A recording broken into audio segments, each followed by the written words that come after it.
Welcome back to Investing Talk podcast. Today we're taking a closer look at some information you shared with us, focusing on a company called Oklo. Our goal here is really to sift through the details and pull out what's genuinely important for you right now. And this is about understanding a company that's, pushing boundaries in a really critical sector, energy. Based on what you sent over, we'll look at their technology, the money side, where they sit in the market, and what's potentially coming next. Okay, so basically, Oklo is working on advanced nuclear reactors, aiming for clean energy solutions. That's the gist of it, yeah. Yeah. Next generation stuff.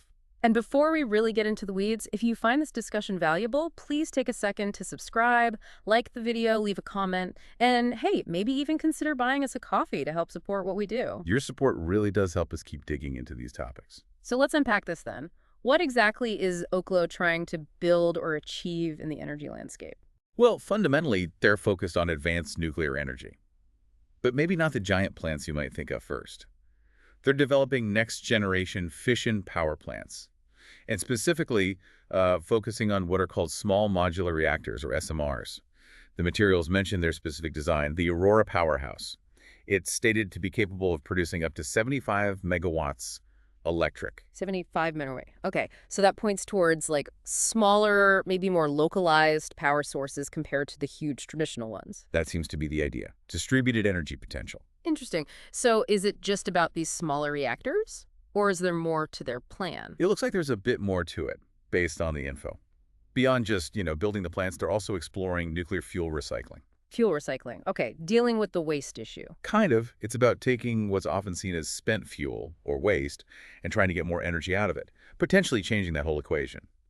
And they're also aiming to produce medical and industrial isotopes. Isotopes, like for medicine. That's right. And the acquisition of Atomic Alchemy was specifically mentioned as boosting their capability there.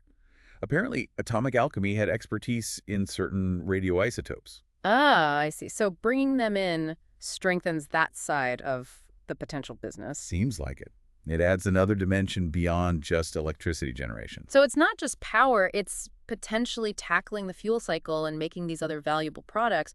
Why is that multi-pronged approach important? Yeah. Oh, for one, it could diversify where revenue might come from eventually, assuming they can make it all work. But maybe more significantly, addressing fuel recycling tackles one of the really big historical hurdles for nuclear power. The whole waste question, public perception. Right, that's always been a major concern. So if they can offer clean, reliable, affordable energy plus a better approach to the fuel life cycle, that could be a pretty compelling package if they can deliver. Okay, that paints a good picture of the tech and the overall ambition.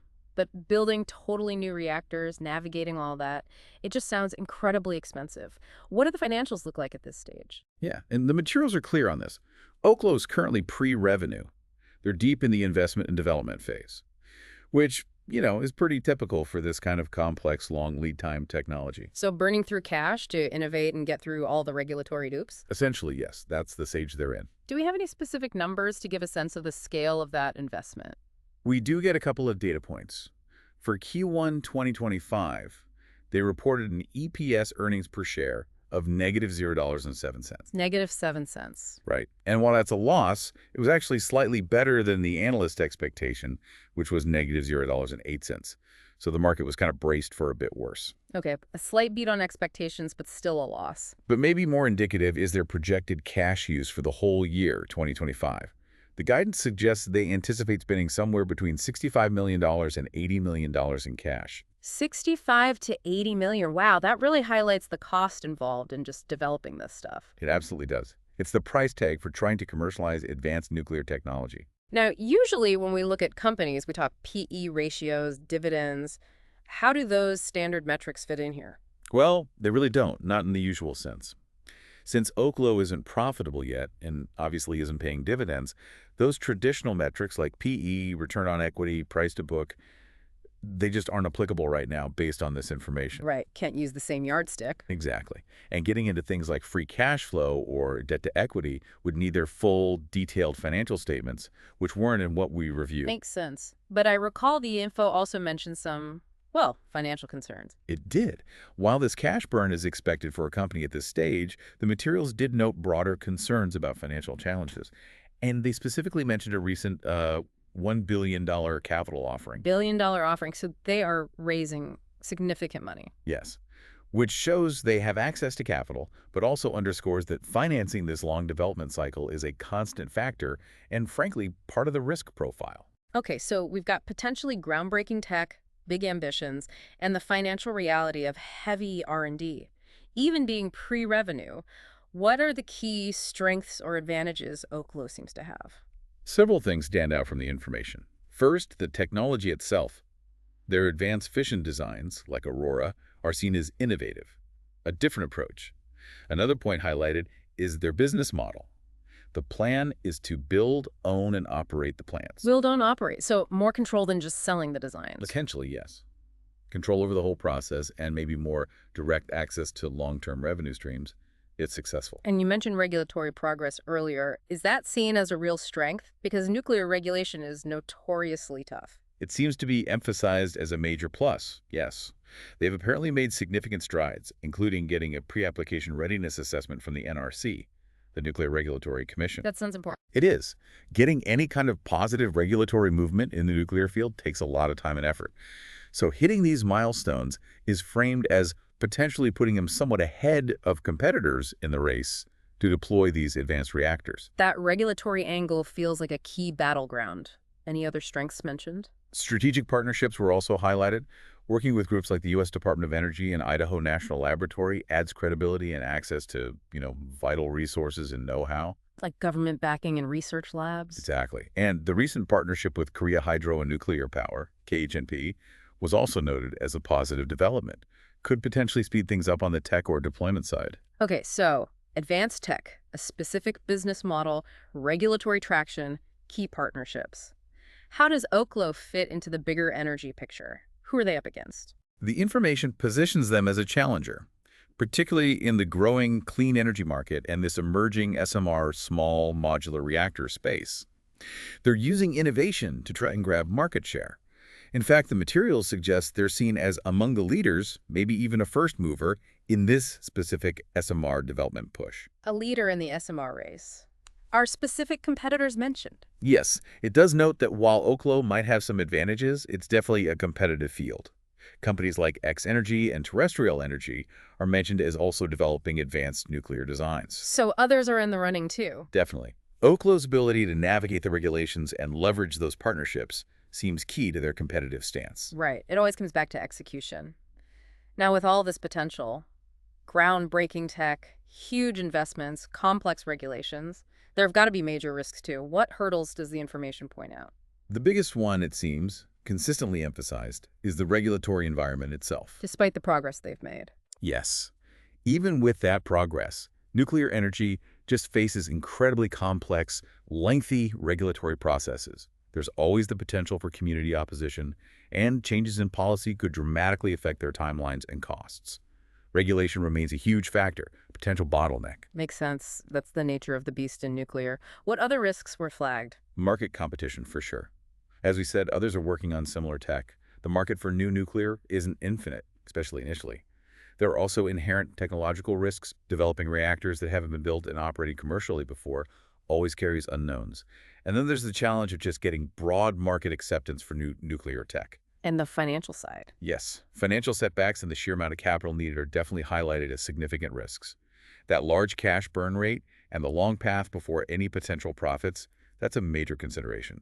Plus, broader things like macroeconomic factors, interest rates, global energy prices and demand, those could impact the whole sector, including Oklo. So a real mix. High potential tech, big investments needed, tough competition, significant risks. How has the market been reacting to all this lately? What's the stock been doing? Well, the market seems to have reacted quite positively, at least based on recent performance figures cited. The materials mentioned a 228% return over the past year. 228% in a year, that's substantial. And 148% year-to-date as of early June 2025. There was also specific mention of a 6.55% jump on just one day, June 6th. So recent positive momentum. Those are big numbers. But you mentioned financial challenges and capital raises, so it hasn't been a perfectly smooth ride-up. That's the impression, yes.